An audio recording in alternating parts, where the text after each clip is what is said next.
Bien, y termino con dos comentarios breves. Uno es que el poder adquisitivo de la unidad monetaria en una economía de mercado pues está continuamente variando, y que esas variaciones pueden tener su origen en el lado monetario o en el lado real. Hay variaciones en el poder adquisitivo que proceden del lado real cuando surgen como consecuencia de aumentos o disminuciones de la oferta de bienes y servicios. Si hay una mala cosecha, el precio del trigo sube y por tanto el poder adquisitivo de la unidad monetaria en términos de trigo baja. Pero las variaciones más distorsionadoras que se producen del poder adquisitivo son las que tienen su origen en el lado monetario, es decir, cuando aumenta la cantidad de dinero o disminuye la cantidad de dinero en circulación. Y esto nos permite introducir dos conceptos, el concepto de inflación y el concepto de deflación. Se llama inflación al aumento de la cantidad de dinero que se ofrece en el mercado, y que a igualdad de circunstancias da lugar a una disminución del poder adquisitivo. Digo a igualdad de circunstancias. Y la deflación es lo contrario, se llama deflación a una disminución de la cantidad de dinero que se ofrece en el mercado, y que a igualdad de circunstancias da lugar a un aumento del poder adquisitivo, es decir, a una bajada de los precios. En una economía de mercado siempre el poder adquisitivo del dinero está cambiando, pero son cambios graduales, en todos los sentidos, pequeños, fácilmente previsibles. Lo que popularmente se llama como inflación o deflación se refiere a cambios grandes que tienen siempre su origen en un origen monetario. Lo que pasa es que los ciudadanos, los políticos, han confundido los síntomas con la causa y llaman inflación al crecimiento de los precios.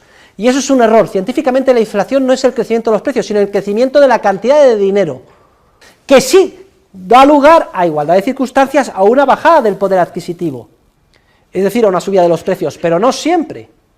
¿Por qué a los políticos les gusta que los ciudadanos crean que la inflación es la subida de los precios? Muy sencillo, porque cuando se hace el IPC y se dice, este mes ha subido mucho la inflación, un 2%, ¿y qué dice la televisión? ¿Saben ustedes quién tiene la culpa? ¡El pollo!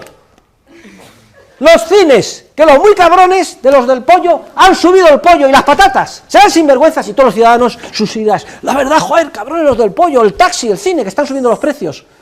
Les viene muy bien a los políticos, porque las iras populares se llevan erróneamente hacia cabezas de turco que nada tienen que ver con el problema. Si conserváramos el concepto científico de inflación, veríamos que la inflación es el aumento de la cantidad de dinero. ¿Y quién es el responsable del aumento de la cantidad de dinero? Hoy en día, las autoridades y los gobiernos. Son ellos los únicos responsables de la disminución del poder adquisitivo de la unidad monetaria. Lo que pasa es que ocultan esa responsabilidad a la ciudadanía, prostituyendo, corrompiendo el concepto de inflación, redefiniéndolo como un aumento de los precios y echando la culpa a unos supuestos agentes que nada tienen que ver con el proceso. Los que hacen el pollo, los que producen pollo, los que producen patatas, etcétera. Digo que a igualdad de circunstancias un aumento de la cantidad de dinero hace subir los precios, pero a igualdad de circunstancias, porque un aumento de la cantidad de dinero no tiene por qué plasmarse en una subida de precios. Imagínense que simultáneamente a un aumento de la cantidad de dinero aumente también mucho la productividad real en bienes y servicios. Se compensa un efecto con el otro y los precios no suben. Y eso es lo que ha pasado precisamente en el ciclo que acaba de terminar, los últimos 15 años. Ha habido una inflación tremenda en términos de crecimiento de la oferta monetaria, crecía cada año entre el 7 y el 10%, y sin embargo los precios no subían. ¿Por qué? Porque como consecuencia de innovaciones empresariales, internet, etcétera, la productividad real ha crecido también un 7 y un 10 y los precios se han mantenido más o menos estables. Los ciudadanos muy contentos, pensando que se había encontrado el círculo virtuoso, y sin embargo había un proceso de distorsión de la estructura productiva, como el que acabamos de explicar con este juego de simulación tremendo, y se han puesto las bases de la que ha sido la crisis financiera y la recesión económica más importante que se ha visto desde la Segunda Guerra Mundial. Por ejemplo, la famosa crisis del petróleo de los años 70 del siglo pasado. ¿La culpa la tuvo el petróleo que subió de precio? No. Si hubiera sido una crisis del petróleo, de verdad, sin inflación, de aumento de la cantidad de dinero, solamente habríamos podido comprar el mismo petróleo a precios más altos, apretándonos el cinturón y comprando menos de otros bienes. habríamos experimentado una subida muy grande del precio del petróleo y una bajada del precio de los otros bienes a los que hubiéramos renunciado para poder seguir adquiriendo energía. Lo que observamos fue una crecida tremenda del precio de todos los bienes, más que proporcional, mucho más en el del petróleo. Esto es una indicación, cuando todos los precios en mayor o menor medida suben, de que lo que está habiendo es un aumento de la cantidad de dinero enorme en el sistema, una mutación por el lado monetario, y los responsables son las autoridades monetarias y los gobiernos. Ahora echan la culpa a los bancos centrales de la crisis, a los especuladores, a los banqueros, a los empresarios, cuando los responsables son ellos, única y exclusivamente, gobiernos y bancos centrales.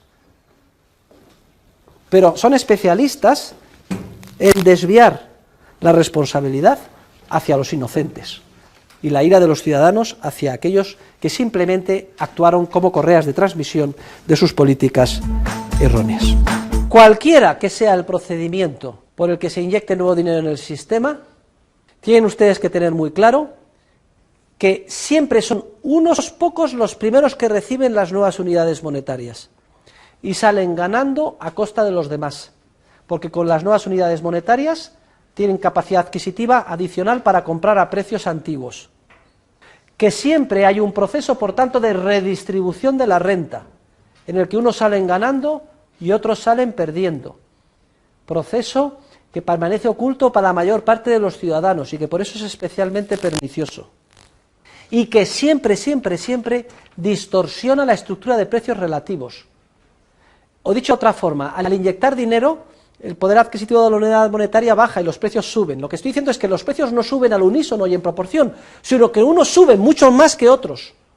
Y que esto distorsiona toda la estructura de precios relativos y toda la asignación de recursos reales. La inflación, entendida como inyección en el sistema de nuevo dinero, es muy popular, pero es precisamente popular porque siempre unos pocos son los que salen ganando a costa de los demás que salen perdiendo, y por tanto los que salen ganando están interesadísimos en que haya esa inyección monetaria. Si de verdad aumentar la cantidad de dinero fuera tan bueno para la economía, sería muy sencillo. ¿Sabe usted lo que tienen que hacer las autoridades? Pues un real decreto diciendo, señores, a partir de mañana los saldos bancarios de todo el mundo, el doble. Y luego, en respecto de los que tenemos en el bolsillo, que todo el mundo se pase por el Banco de España, que le vamos a dar otro tanto. ¿Por qué no lo hacen así? ¿Por qué no duplican los saldos de tesorería de todos? Porque prácticamente eso no tendría ningún efecto. Seguiríamos teniendo los mismos zapatos, los mismos trajes, la misma comida, la misma riqueza. El único efecto es que el poder adquisitivo de la unidad monetaria se reduciría prácticamente a la mitad y los precios subirían. Seríamos igual de ricos o igual de pobres. Dice Hume que si todos los británicos vieran incrementar su saldo de tesorería de la noche al día al doble, que no pasaría nada, ni cambiaría el tipo de interés, simplemente el poder adquisitivo de la unidad monetaria bajaría a la mitad. Este mismo razonamiento se lo copió Friedman a través de lo que llaman el helicóptero. Decía, imaginen ustedes que va un helicóptero distribuyendo dinero por igual a todos los ciudadanos. No se obnubilen. ¿Piensan ustedes que eso sería una bendición? No pasaría nada.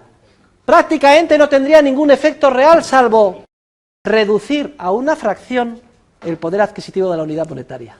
Y la prueba de que no tendría ningún efecto es que no lo hacen los políticos. Entonces, ¿por qué todo el mundo clama por incrementar la cantidad de dinero? Porque el dinero se inyecta de una manera radicalmente distinta, y vamos a ver cómo. Cuando se reclama, queremos más dinero, lo que se está diciendo es lo siguiente, que por favor se hagan 20.000 millones de euros y se le den a este señor, que es el que hace el AVE, que se hagan 50.000 millones de euros y se den a los mineros de UNOSA, que se construyan carreteras y se dé a las constructoras 100.000 millones de euros, y que se den a los estudiantes y a las universidades 100.000 millones de euros. Así es como se hace.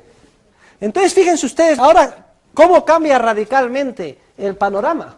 El dinero ya no se ha inyectado por igual a través del famoso helicóptero a todos, que no tendría ningún efecto, sino que son simplemente unos pocos los primeros que reciben el dinero recién impreso. Estos señores que reciben el primero dinero, por primera vez el dinero, fíjense ustedes en qué situación se encuentran.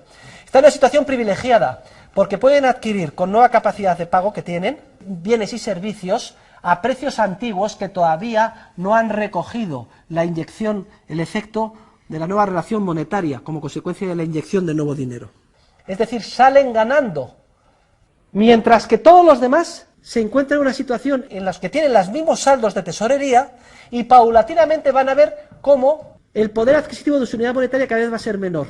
Es decir, ellos se enriquecen y el resto, los demás, cada vez se empobrecen sin darse cuenta. Hay un proceso de redistribución de la renta real, de la riqueza real, en perjuicio de la inmensa mayoría, de la silenciosa de la sociedad, y a favor de aquellos que primero reciben la unidad monetaria. Por eso son tan vociferantes estos pocos, porque tienen un interés muy grande, muy concentrado en ellos, en conseguir la subvención, el préstamo, etcétera, en perjuicio de los demás. Y siempre lo visten como que es lo mejor para el bien común, etcétera. Entonces, claro, usted que es el constructor tiene que contratar a trabajadores y tiene que contratar a una constructora y hierro. Entonces, en una segunda fase, coja la mitad del fajo y en la segunda etapa contrata a este señor, a este señor, a este señor y a este señor. Y ustedes, pues son casi tan afortunadas como él, porque también reciben de nuevo dinero, no tanto, y pueden comprar a precios antiguos, pero ya no tan bajos como él, sino un poquito más altos, porque ha habido más demanda. Y usted pasa lo mismo, y usted a lo mismo, y lo mismo. Y entonces así, paulatinamente, se produce el siguiente efecto. Factores de producción reales son atraídos a hacer el AVE, son atraídos a la construcción, son atraídos a la minería, son atraídos a hacer universidades que nadie quiere, o que están vacías, o que no van los alumnos, o que sobran la mitad de los recursos. Luego, ineludiblemente se produce un efecto de redistribución de la renta, en el que unos ganan y en el que otros pierden, y mala asignación de los recursos. Y además modificación de los precios relativos. Los precios de los bienes más próximos a aquellos sectores concretos que primero reciben el dinero crecen más rápidamente que los otros precios de los otros bienes. Ahora, poco a poco, etapa tras etapa, conforme pasa el tiempo, el dinero se va extendiendo. Ustedes pagan a los demás y usted paga a los demás y así sucesivamente. Pagan a los demás, pagan a los que tienen alrededor. Poco a poco, pasan 6 meses, pasan otros 6 meses, pasan otros 6 meses. Y entonces, transcurrido un periodo de tiempo más o menos largo, a lo mejor pueden ser de meses o incluso de años, fíjense ustedes lo que sucede. Toda la inyección monetaria, una vez que se extiende por la sociedad, porque han pasado meses o años, pone Hayek una analogía muy bonita. Dice que la inyección de dinero se puede visualizar como cuando se vierte miel sobre una mesa de mármol fría. Si usted lo vierte muy deprisa, se produce con una montañita de miel. Si deja de vertir, entonces la montañita poco a poco se va achatando hasta que la miel ya se extiende por toda la mesa. Ese es el símil que vale para el dinero. Transcurrido 1, 2, 6 meses, 3 años, ya se ha extendido el dinero y ya ha llegado al bolsillo de todos. Es cierto que en ese proceso de 3 años, unos salen ganando, el pocero se ha comprado un yate del carajo, etcétera. Otros salen perdiendo, el resto de la sociedad. Se distorsiona la estructura de precios relativos, pero ahora me gustaría que se fijara en una cosa muy importante. Este señor ha llevado múltiples recursos humanos, cemento, ingeniería, acero, a las minas. Este señor a la construcción, este señor a las universidades y usted al cine. Si una vez que se extiende el dinero por el bolsillo de los consumidores no quieren consumir, no demandan cine en la proporción en la que se han llevado los recursos como consecuencia del impacto monetario, es decir, usted ha inyectado muchísimo dinero, han hecho muchas películas, pero luego la gente no va al cine a verlas, o no coge el AVE al ritmo suficiente, o no pasa por las autopistas que están todas vacías de peaje, o no van a las universidades. Lo que quiero que vean es que el dinero ya ha producido ya una distorsión real en la asignación de factores de producción. Ahora se pone de manifiesto que esos factores de producción están mal asignados en fábricas, en proyectos, en procesos productivos que no tienen demanda. Se han llevado los escasos recursos de la sociedad a líneas de producción que los consumidores no están dispuestos a sostener. Y ahora que se extiende el dinero por todos los bolsillos, después de un periodo de tiempo más o menos prolongado, se pone de manifiesto. Pero la tragedia es que ya están ahí los trabajadores donde no deben, ya están ahí los errores empresariales, y ahora se inicia un proceso doloroso y duradero en el que es preciso reajustar esa estructura real distorsionada por el impacto monetario a los verdaderos deseos de los consumidores, y ese proceso consiste precisamente en la recesión económica. Luego fíjense, poderoso caballeros don dinero. La inyección monetaria distorsiona el lado real de la economía y da lugar a errores sistémicos, sistemáticos, que luego cuesta mucho y es muy doloroso reasignar.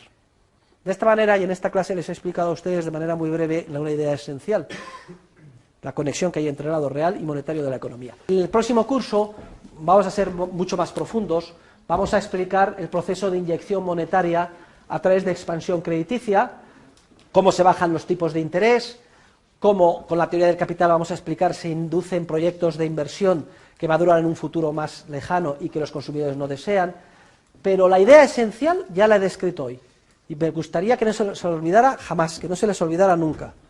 Esto es lo que se llama la fuerza impulsora del dinero.